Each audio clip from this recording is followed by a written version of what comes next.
Okay. Welcome to Lifelong Learning at Roden Library.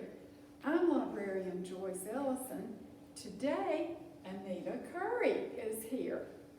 Well, raised in Hawkinsville, Anita has 3 daughters, 7 grandchildren, 3 dogs, 4 alpacas, and 4 chickens. She and her husband, Rick Moore, also have 30 colonies of bees and a business called Golden Bee Apiaries. After 5 years of tending bees, Anita retired a year ago from her full-time Department of Corrections job. She now teaches basic beekeeping classes, raises queens, and creates bee-related products. Well, Anita, please give us the buzz on bees. Yes, ma'am. I sure will, Joyce. I'm very excited to be here today. So let's get started talking about keeping honeybees. As Joyce said, I certainly am a lifelong resident of Hawkinsville. In fact, most of my family has lived here for all my life, all I can remember. But I increased the number of colonies that I have from what Joyce was talking about simply because I recently bought as of yesterday some more, so now I'm up to 43. So I'm looking forward to making sure that those thrive and looking into them and just watching them grow and all the exciting things that goes on in keeping bees. I do teach beekeeping classes, and as Joyce mentioned, I do have some bee-related products. I make candles, I make lip balm, I make hand lotion, I make all different types of things that you can make with honey and with the bees' wax.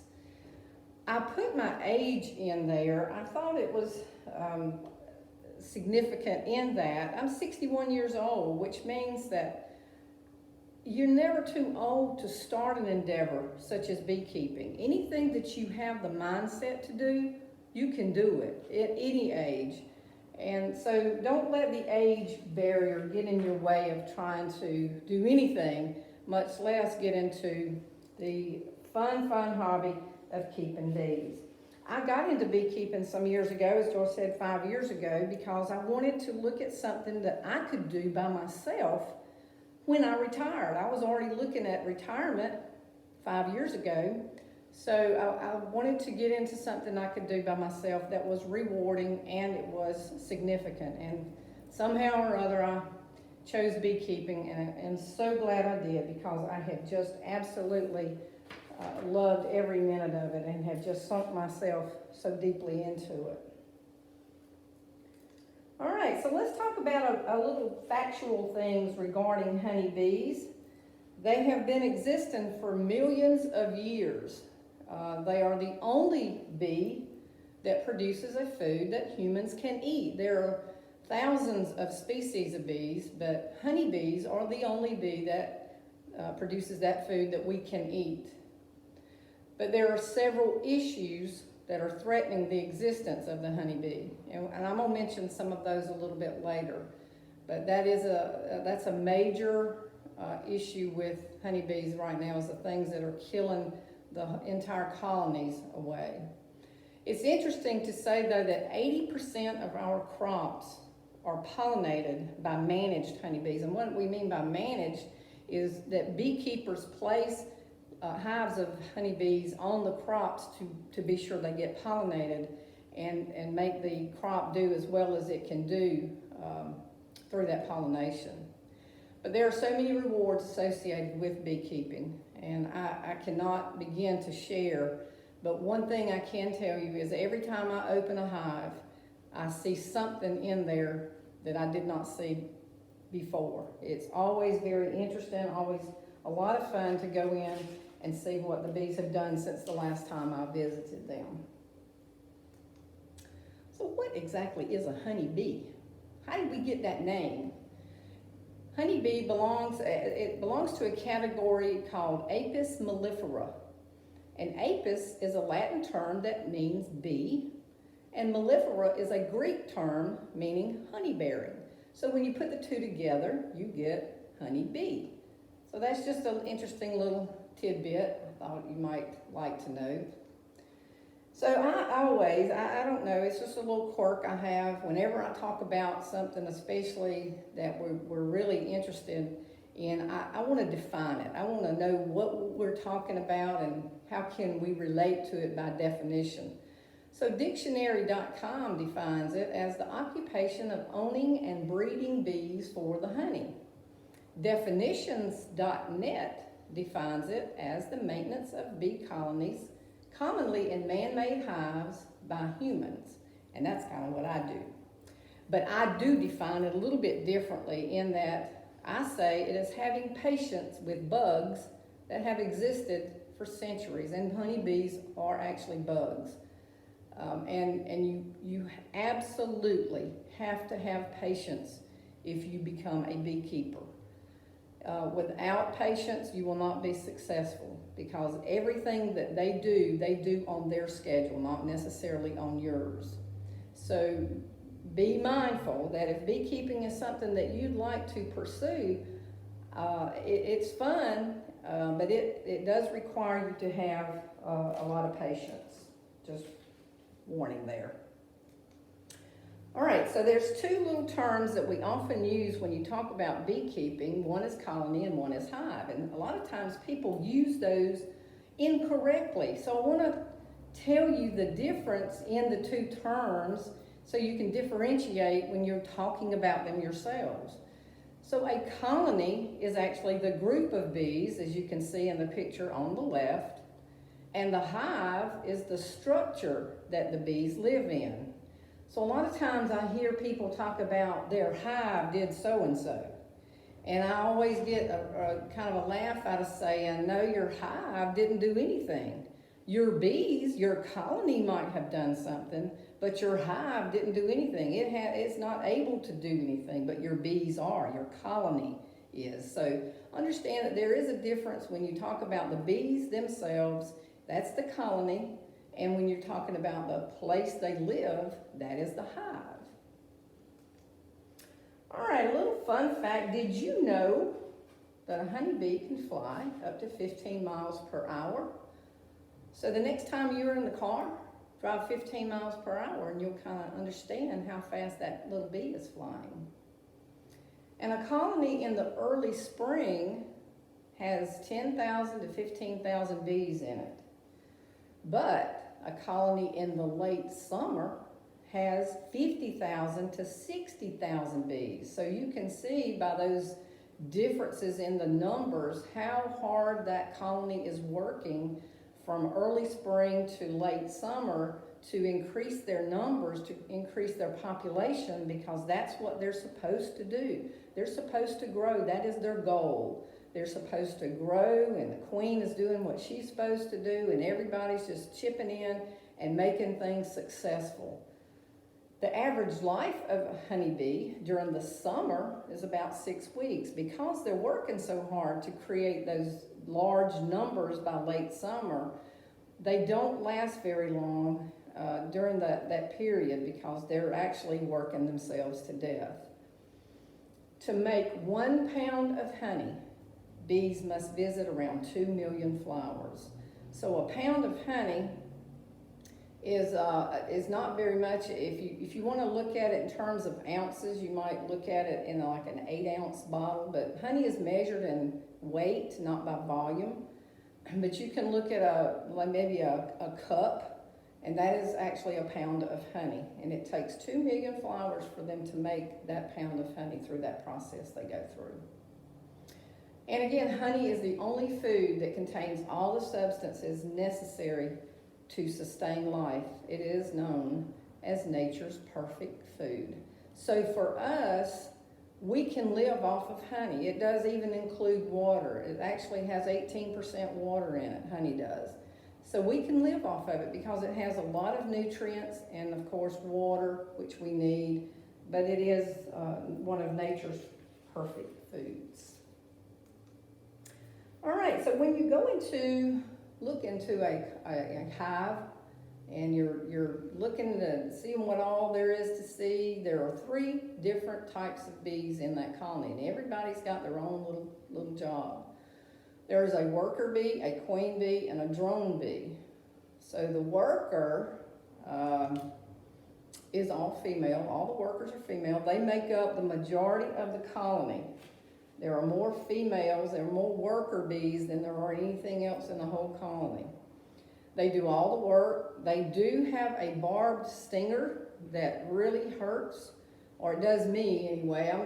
I'll show you a picture of something that I do react to when I get stung. So, but the barb actually, when the bee penetrates into the object that it's trying to defend the colony from, the barb on the stinger gets stuck in the object, and when the bee flies away, pulls away, it actually pulls that stinger out, and of course the bee does die, but the stinger remains in the object that the bee has embedded it in.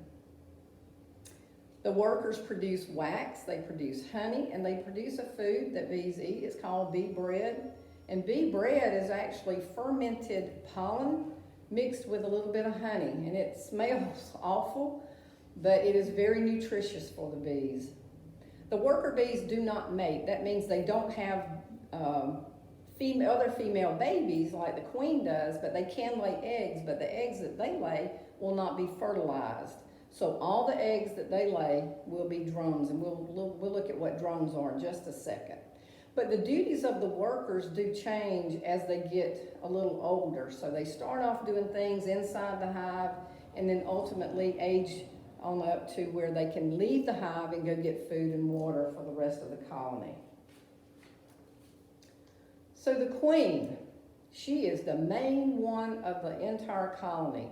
She is the most important bee in the colony. They're all important, but she's the one, because a colony can't grow if there's not a queen. There is only one per hive. She is cultivated by the colony feeding her royal jelly, which is actually a lot of nutrients and some proteins that the worker bees produce. She does have the ability to sting, but her stinger is not barbed like the worker bee. Hers is a smooth stinger, kind of like a wasp. And so when she stings, it is to kill off maybe other queens or to defend something, to not necessarily to kill it, but just to defend her stance in the colony. So she is, as I said, the largest bee in the hive. She can live several years. You remember we just talked about the workers only live about 6 weeks in the summer, maybe 10 weeks in the winter, but the queen can live several years.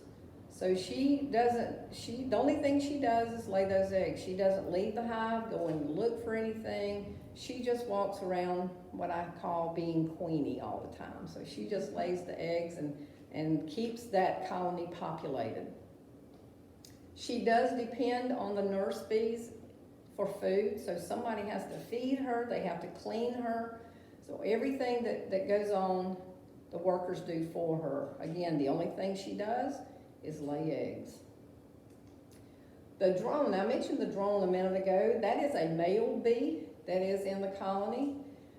He is actually an unfertilized egg when it is laid. The queen can choose whether or not she lays a fertilized egg or an unfertilized egg. She has the ability, of course, to do both. The workers that are female are fertilized eggs, and they develop to be those workers. But the queen will analyze. She has the ability to analyze the population in that colony and decide whether it's time for her to lay an unfertilized egg to produce a drone, or whether she needs to produce a female by laying a fertilized egg.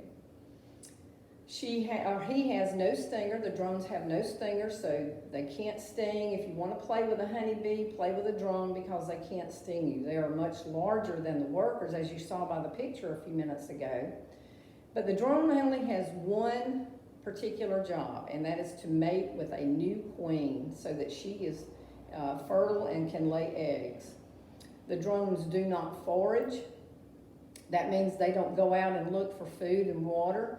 They do leave their hive, but when they leave, they're looking for an unmated queen, because again, that is their job. So when they go out, they're looking specifically for an unmated queen, a virgin queen, and then they'll come back right at dark if they have not in fact mated with a queen. Because remember, when they mate with a queen, they actually die.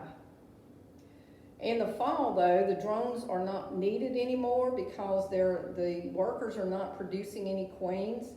During the cold months, the queen reduces the amount of eggs that she lays, and so the workers are not cultivating another queen. So the drone has no real purpose anymore. He doesn't need to hang around. So they dismiss him from the hive, and ultimately he will die because they will not let him back in to eat. Isn't that mean? All right, there's that picture I mentioned a minute ago. That's what happens to me sometimes when I get stung. That is a picture of my hand. Yes, they do sting, as I mentioned a second ago. And if you keep honeybees, you will be stung. That's just one of the things that happens, and it's very hard to avoid. You can look forward to that if you in fact want to keep bees, or maybe you've been stung by a bee because you were out in the yard doing other things and they just happened to pay you a visit. But that sometimes is what happens. The places that they sting do swell up, they get very red, they hurt for a little while, but ice is your friend during a sting. And everybody doesn't do that, so don't get afraid that that's what you're going to do if in fact you want to keep bees. Everybody doesn't react that way. It's just, I guess I'm a little odd. All right, so in order for bees to do what they do, and for a beekeeper to do what we do, we have to have some basic equipment. First of all, you gotta have a hive, and that is, again, that place where the bees will live. The picture at the top on the left is a broken down, sectioned off picture of what a hive looks like. And there are several components to it, but within that hive are some little square pieces that are called frames. And frames have what's called a plastic foundation a lot of times, and that's what the bees live on. That's what they make their wax on, and that's what they live on. But there are a lot of pieces to that hive that make it attractive and make it hold those large numbers of bees that will be there in the late summer. And each piece of that hive has a purpose, and it allows the bees to do what they do best, which is make honey and the queen lay eggs. You do need some protective clothing. As the picture on the bottom, you'll see that, and that's actually my grandson. He is not into beekeeping. He just got brave enough to go out with me one day. But we both have on a veil. We have on a jacket. We do have on, I've got on blue jeans, but he does have on beekeeping pants. So there's an option there. You don't necessarily have to have beekeeping pants, but I would recommend something. But some people don't wear anything but a veil. And I would recommend shoes, and of course, I always wear gloves. There are a lot of beekeepers that don't wear all of those things. That's just some recommendations that I would wear more than that if I could move. But I don't like getting stung. But those are some minimum things that you would need as far as your equipment. A hive tool, as is in the picture at the top right, a little tool with a little curve at the end of it, is used to pry apart the pieces within the hive. The bees will glue things together with a substance that they make. It's called propolis, and it's very sticky, and it glues everything together. Bees don't like space. They want everything to be sealed up tight, and if they find a space that they're not using or they're not going to need, they will seal that up with propolis. And that hive tool is what helps break that propolis apart, because again, it is very sticky and it gets very hard when it cures out and dries. There is a smoker also in that top right picture, the little metal thing that has the nozzle looking piece at the top. And the smoker, a lot of people think that the smoker does some things to the bees, and maybe it does, but the one thing that I do know that the smoker does is it masks a scent that the bees give off when they get alarmed by intruders. And even though I go into my hives quite often, I'm still an intruder. I don't live there. So anytime I open that up, they automatically go into alarm mode, and they send that scent, or the pheromone. That's what pheromone means. It's a scent.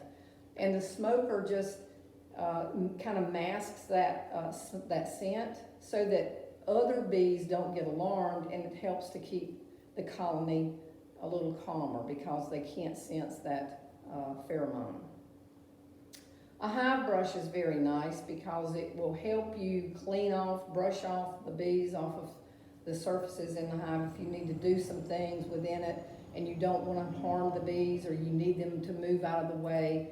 Then the hive brush has very soft bristles, and it's used to move them out of the way without harming them. I know that space is not a piece of equipment, but it is a consideration for keeping bees, that you do have to have space for your hives on whatever property you have available. And you want to be sure that there are no restrictions within your area or your neighborhood, or your county does not have any ordinances about how many hives you can have. So all those things are important and necessary when you're talking about keeping bees. Because you don't want to get a colony of bees and get it in place, and then somebody say, well, we're not supposed to have bees in this neighborhood or this county. I know a lot of folks that have bees that live in apartments, so it is possible, but you need to check for those restrictions and ordinances beforehand.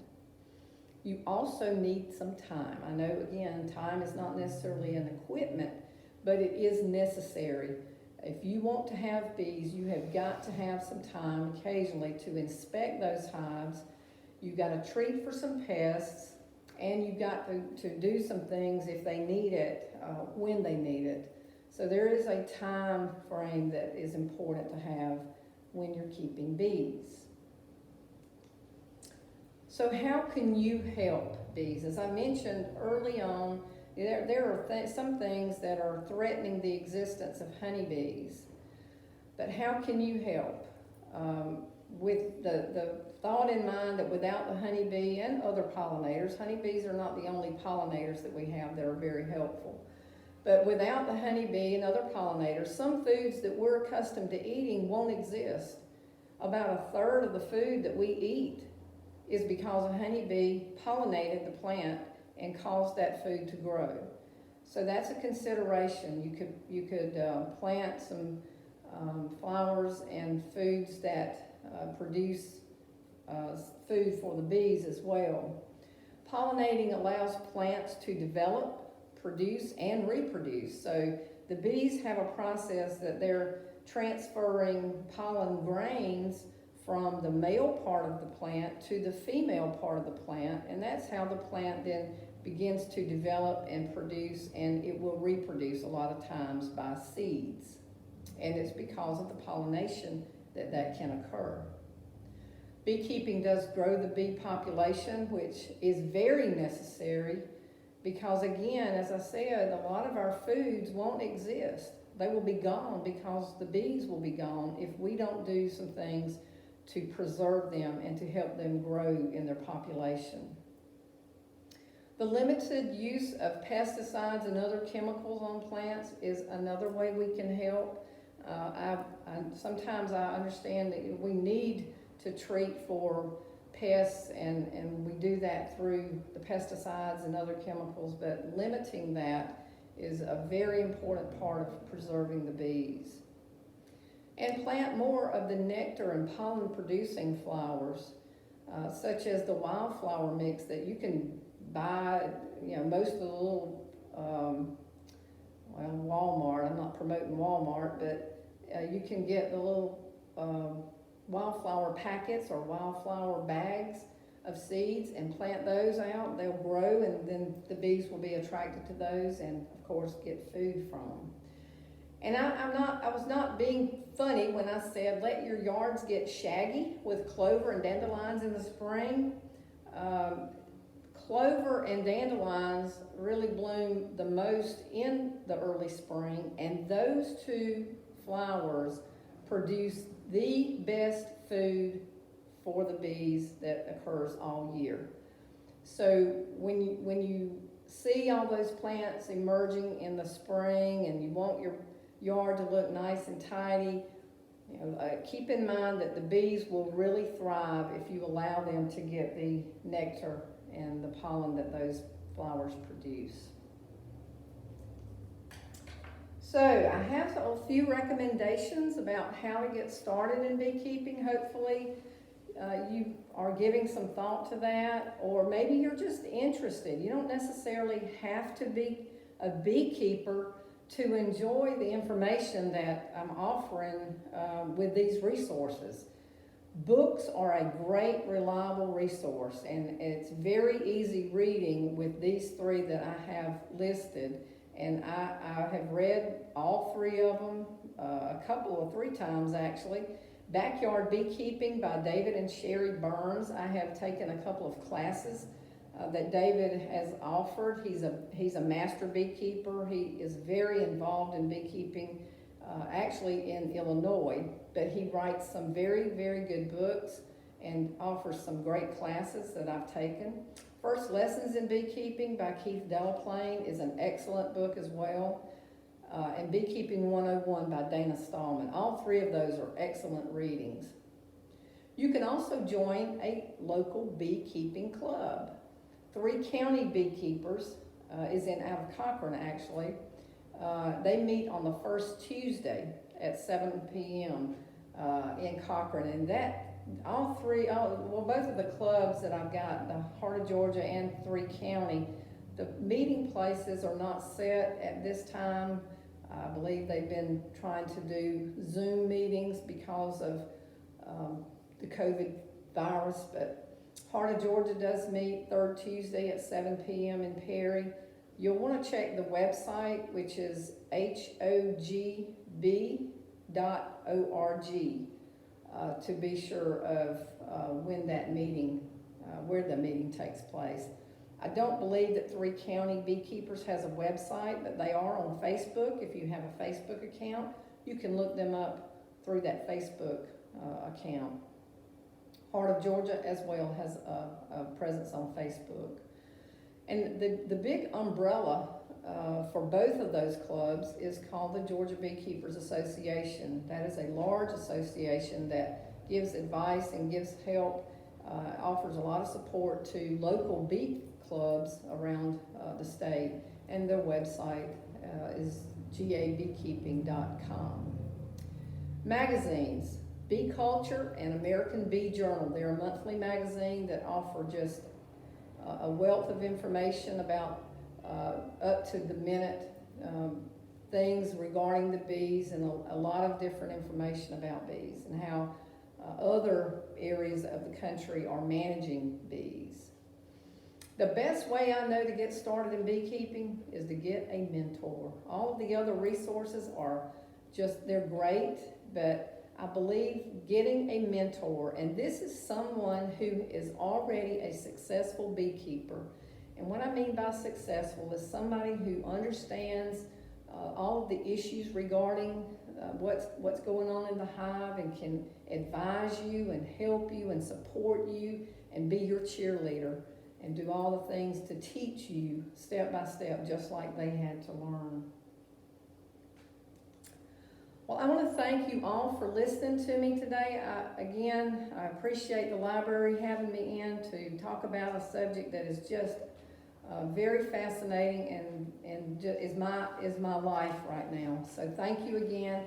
My contact information, I believe, was at the very front, and feel free to contact me if I can help you, if I can answer any more of your questions. I would be glad to do that. Thank you very much.